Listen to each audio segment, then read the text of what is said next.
Portrait célébrité de l'Orne. Portrait du chanoine Le Breton, ancien vicaire général de Monseigneur Rousselet, évêque de Sées.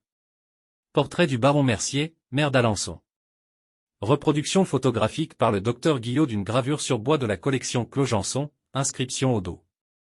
Portrait de Paul Romet. Portrait de Charles Romet. Dédicacé par Charles Romet à l'abbé Guerchet. Photographie de Rotlinger, à Paris. Portrait de Marguerite de Lorraine. Reproduction photographique d'une gravure. Portrait de l'abbé René Guérin. Au dos abbé René Guérin, 1858-1937, vicaire à Notre-Dame d'Alençon, aumônier des Clarisses. Portrait de Sapience Boirel. Portrait de Madame Pichon-Promélé. Reproduction photographique d'un tableau peint à l'huile sur toile. Reproduction d'un album de comté. Portrait de Monsieur Pichon-Promélé. Reproduction photographique d'un tableau peint à l'huile sur toile. Reproduction d'un album de comté. Portrait du comte de Lévis-Mirepoix, député de l'Orne.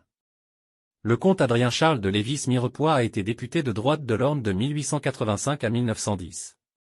Portrait du comte Leveneur.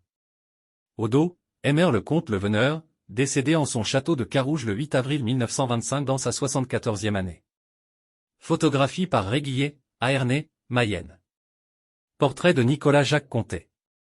Photographie d'une gravure. Portrait de Jacques Dufresne, député d'Alençon à l'Assemblée nationale de 1789. Petite photographie d'une assez grande gravure, 28 cm x 19 cm, au burin. Le portrait représente Jacques Dufresne de profil et en habit ecclésiastique. Jacques Dufresne Livaro, 1732 c. Victor Le Harivelle du Rocher dans son atelier. Portrait du maréchal Jacques II de Matignon. Portrait du docteur Marcel Libert, sénateur de l'Orne. Portrait de Leneuf de Neuville, juge d'instruction à Alençon. Portrait de Monsieur Liard, imprimeur à Flers-Domfront. Portrait du docteur Marcel Libert, sénateur de l'Orne. Gisant et tombeau du cardinal Philippe d'Alençon. Le verso porte une mention écrite au crayon à papier cardinal Philippe d'Alençon. La photographie représente le gisant de Philippe d'Alençon, surmontant un groupe de nombreux personnages.